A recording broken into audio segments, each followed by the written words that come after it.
This year at Duston Community Centre, the Fibre Art Friends group has brought something truly special to life.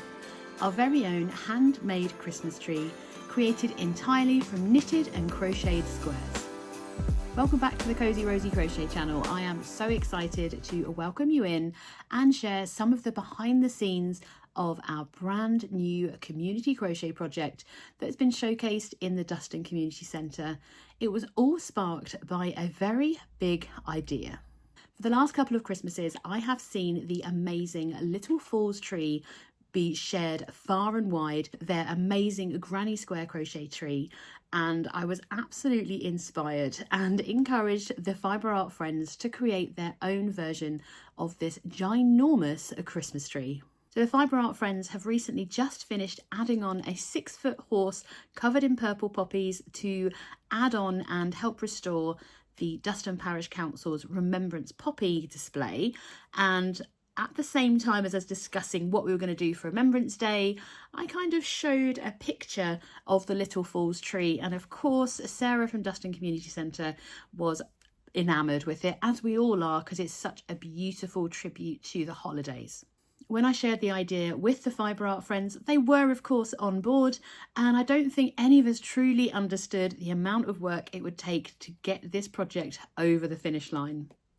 As a group, we got started on our squares at around February, and of course we wanted to be as inclusive as possible when it comes to crafting. We've included both crochet and knitted squares into our design, and calculating how they would be laid out, I was referring to the guides or the information the Little Falls tree used.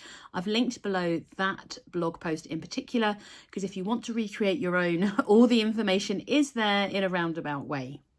People were so excited to get knitting and to get crocheting, and they were swapping colour ideas. We decided to go with use whatever you've got in your stash. This required quite a lot of yarn to use, so we had to use both our stash yarn, some yarn from my stash and my business, and the Duston Parish Council provided some for us as well. As a rough estimate, we used about 17,000 metres of yarn to create our Christmas tree, which is quite a lot if you break it down into those 100-gram balls. What I really loved was seeing everybody work together to create their squares. I loved receiving everyone's little stacks of squares throughout the year as well, and it encouraged more people to join in the crafting. As part of both the Christmas tree project and our poppy project, I hosted a number of free crochet workshops at the community centre, encouraging more people to learn to crochet, teaching them how to crochet a poppy, and of course, how to crochet a granny square. For some of the people that took part in this project, this was their first ever project or the first square that they ever made, and it's so wonderful to be able to include so many of these beautiful squares. There are a total of 600 different squares in this project. There are knitted, there are crocheted, there are traditional motifs using that traditional granny stitch, lots of lovely stockinette and plain knit, and we've got some really vibrant, colourful squares in there that have used less traditional stitches, and there's some special motifs in there too. Watching everybody work together has been the most wondrous part of this event. People have given up so much of their time to make sure that this project gets finished, including my husband and my father-in-law, who used the template of the Little Falls tree frame to replicate that as close as we could. We've seen it work, and I think we've done quite a close representation of that as well. Over the course of the last 10 months, we've been making those individual granny squares knitted or crocheted, and then they've been separated into groups of 8 squares. The 8 squares were then sewn together so that they stacked up on top of each other, and then the next stage, once they were all joined, because there are I think 70 different rows of 8 granny squares or 8 squares, then those rows of 8 were then put against each other in a certain direction, almost like a form of short rows, and the following week getting back to joining those rows of 8 squares together before we could move on to the edging. There were quite a few times of puzzling it out, figuring out whether or not it's actually going to work, checking of the measurement of the panels to make sure that the circles that were going to support each layer of the tree were going to be wide enough, not too wide, not too small. We used an amazing local company to cut the circles for us so that they were perfect. And then the centre post is simply a fence post and a half that are joined together using a fencing bracket.